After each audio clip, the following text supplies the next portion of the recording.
Hello, hello, hello.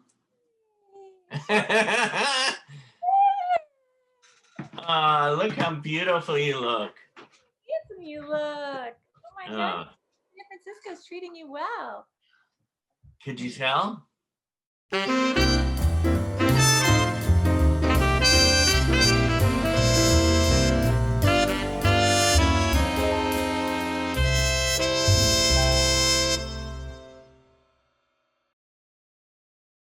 What keeps me going each day is having a sense of positivity about anything that's around the corner. I am a T910 paraplegic, and I got paralyzed from what's similar to an aneurysm, and it ruptured in my spinal cord. People are surprised that I take care of myself 100%. My main goal with the show is to open up people's minds and eliminate some of the fears and stereotypes.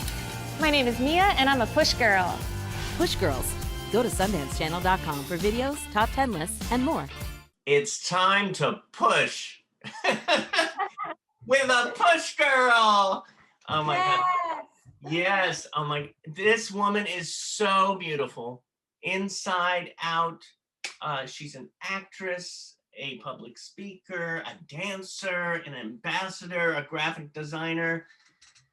Mia Schaikewitz.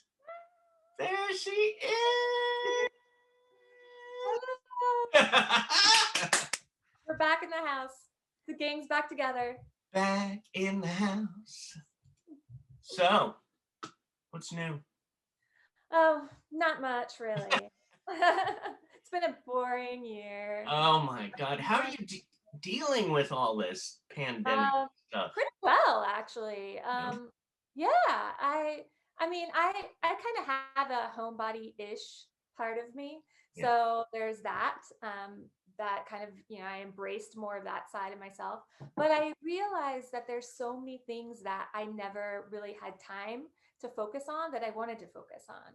So I kind of shifted gears a little bit and did a little bit more introspective stuff and personal projects this year. So I don't feel like it's been a wash, I feel that there's been a lot of growth. And that's been such a positive gift, really. I mean, there's always a gift within anything that happens. Yeah. And so I've definitely found the gifts this year for sure. I tell you, every time I see you have this glow about you, this smile, it's just, you're a kind of person who makes people feel comfortable. Really? Oh, that's complimentary. Thank you. I appreciate that. I mean, relaxed, comfortable, and it's sort of like a healing kind of, it's me. That's so beautiful you say that, because one other person has told me that in my life, and it really stuck with me because stuck with me. You stuck with me? Yeah. Because my dad has that influence on me. And I've always wanted to kind of emulate my dad. Like, everyone loves my dad. He's so, like, he is that healing thing that you want to be around. And so when someone told me that once, I'm like, oh, like my dad, and so that's super, like, the best compliment I could ever get. So thank you. Thank you. I want people to feel comfortable. I feel that, there's too much uncomfortableness in the world that we can take on. And there's so many opportunities that we can really focus and shift our viewpoints onto something that keeps us at peace and keeps us growing and keeps us happy. And sometimes it takes a little more work, but it's always an option. So right. In fact, connected to that, I usually don't start off with this question, but I wanted to throw it out right at the beginning. Go for it. What brings you the most joy?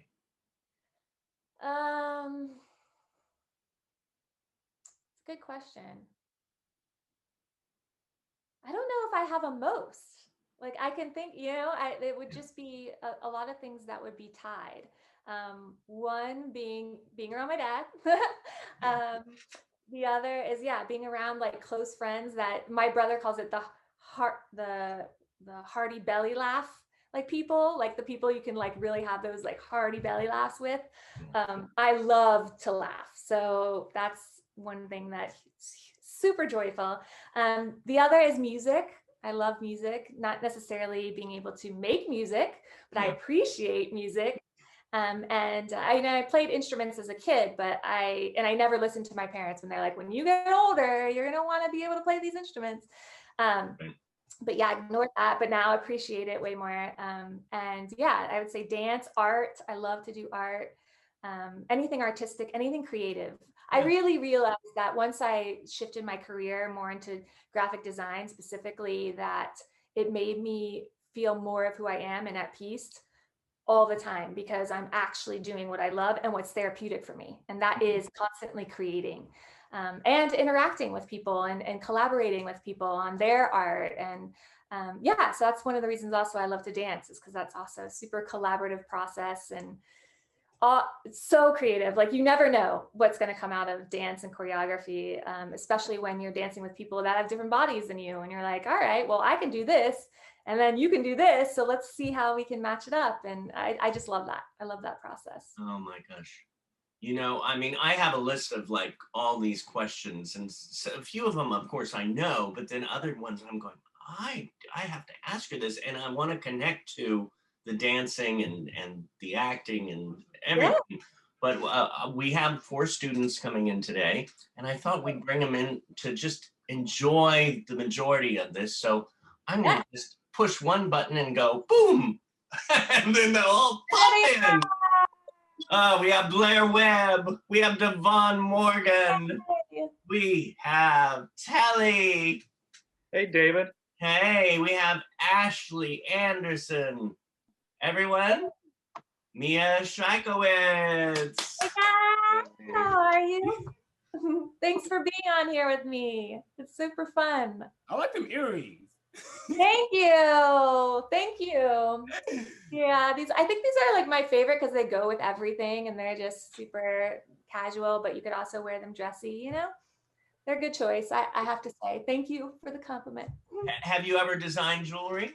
Yes, I have actually. I have. My best friend from when I moved out to LA with, we started a jewelry company together. We would just do stuff, and then we would have house boutique sales and stuff like that. And we did like really well. And then she moved to Florida. And so we've been on opposite coasts ever since. And it's a little bit hard because we liked making the jewelry together.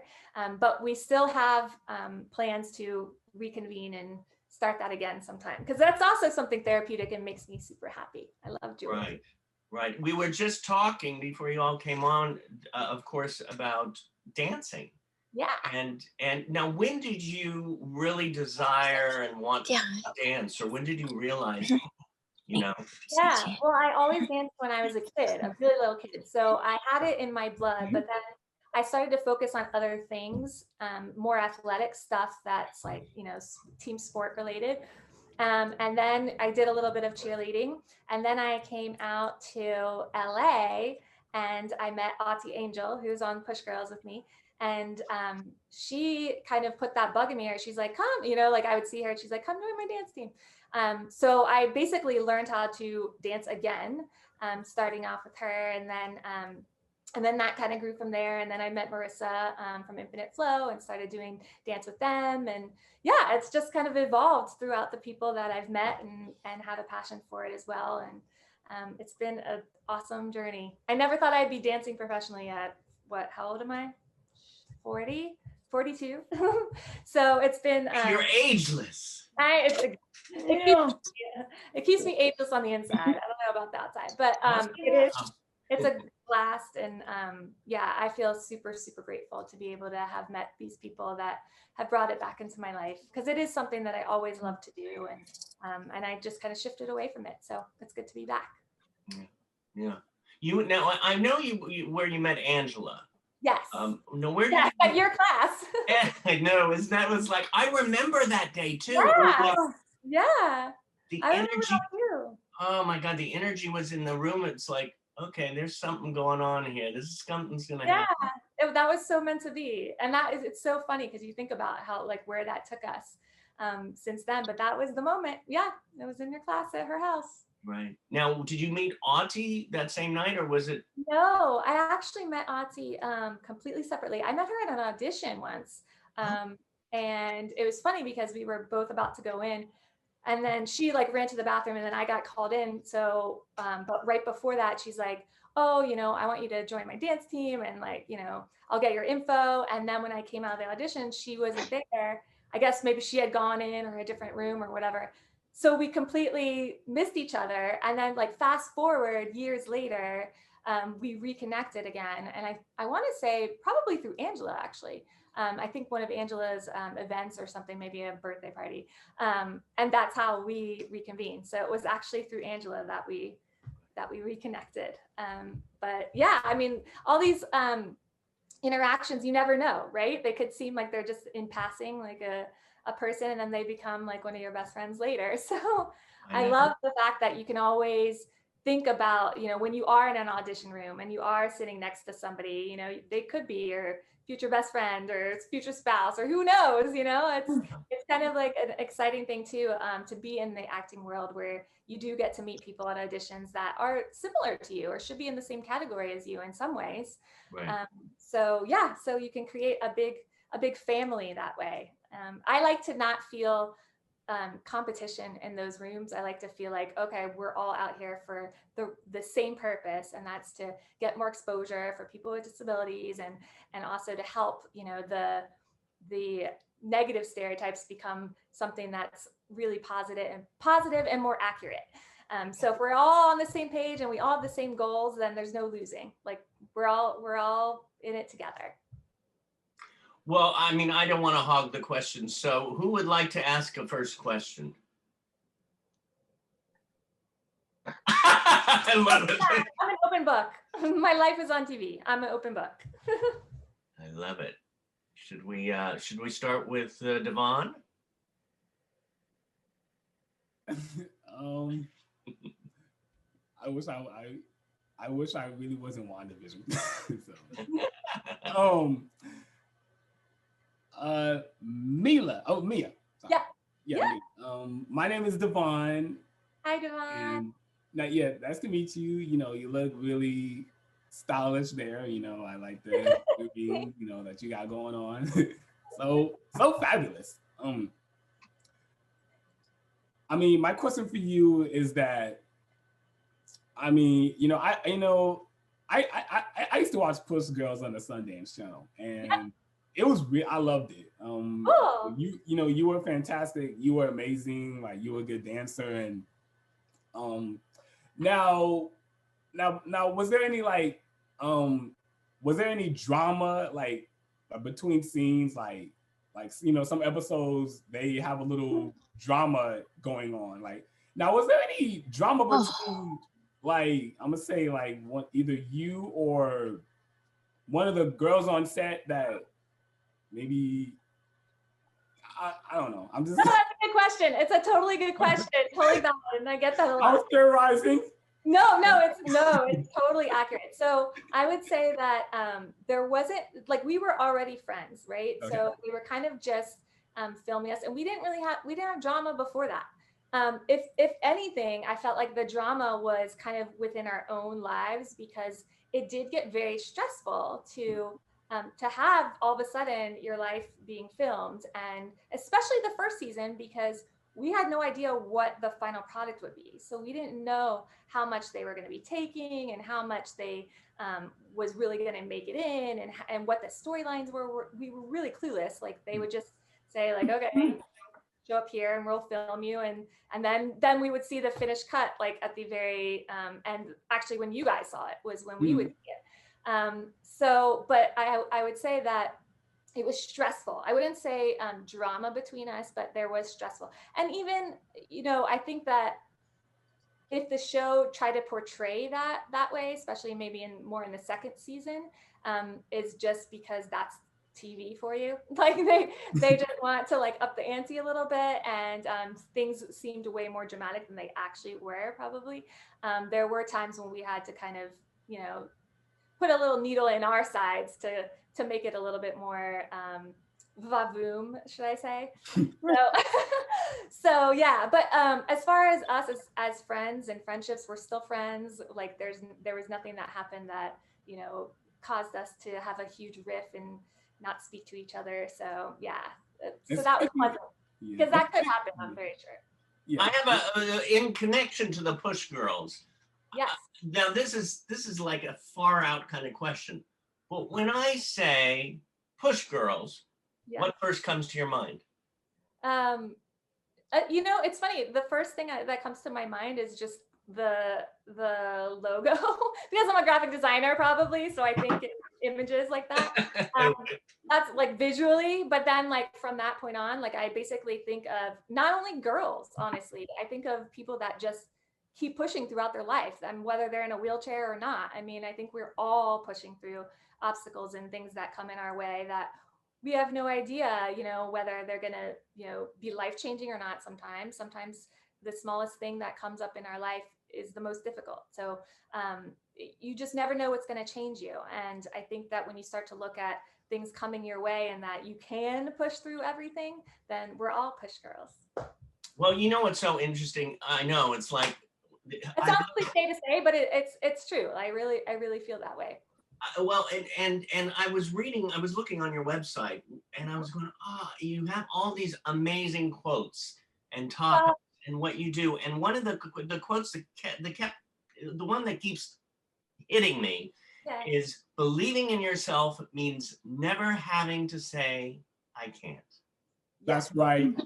Yes. Right. That's true. Because people talk about loving yourself, and yes, that is absolutely true. But sometimes you can love yourself and not necessarily speak to yourself kindly. And one of the ways that you don't speak to yourself kindly is telling yourself that you can't, because that's not true. You absolutely can. And it doesn't mean that you have to do it in whatever it is, right? Like even with swimming, it's like when I went back to swimming, it was, okay, well, I'm not going to be swimming the same way. So I could say, I can't swim anymore. But the truth is that I can swim. Just I do it a little differently. Well, you used to compete, correct? Yes, absolutely. Yeah. So it was very emotional for me to go back to swimming specifically because that was kind of my sport of heart, so to speak. But yeah, it took me a little bit of emotional courage to build up that time when I was ready to say, okay, well, I can. And I will. And that didn't mean that I had to do everything the way I thought that it had to be done before that. Just kind of think outside the box because life is like that. Life is not a box for a reason. So yeah, that's a huge motto of mine. Not to say I can't, because there are also that when I first got paralyzed, I have to say that I made that's actually what helped me get through a lot of things was there were times when I thought, I can't go with my friends to, such and such because there's no elevator or whatever the case may be. And then I thought, wait a minute, if I'm going to say I can't in reference to anything with the wheelchair, then I'm going to specifically make sure that I do. Because I wanted to make sure that I can't did not become a paralysis for me. Today, I'm going to try to swim for the first time in 17 years. I've been wanting to do this for so long, but I keep hesitating because I was afraid I was going to lose my enjoyment from it. If I lost my enjoyment from it, I'd feel like getting paralyzed took something away from me. If my challenge was to be in a wheelchair for life, I wouldn't make it a hindrance and keep me from doing things I wanted to do. I need to try this because it could be something.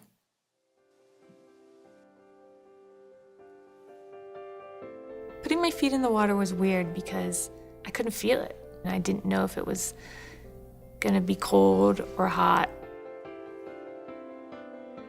I think I'm afraid of feeling weak and feeling limited and feeling trapped.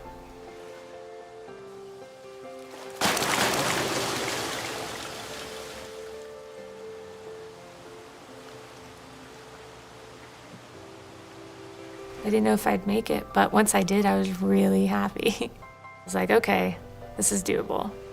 I knew at that moment that I was back. Woo!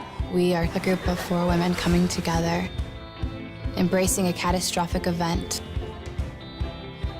and turning tragedy into triumph.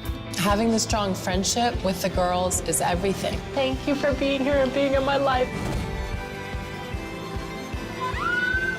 We are so strong individually, so together that just makes it even more like dynamite.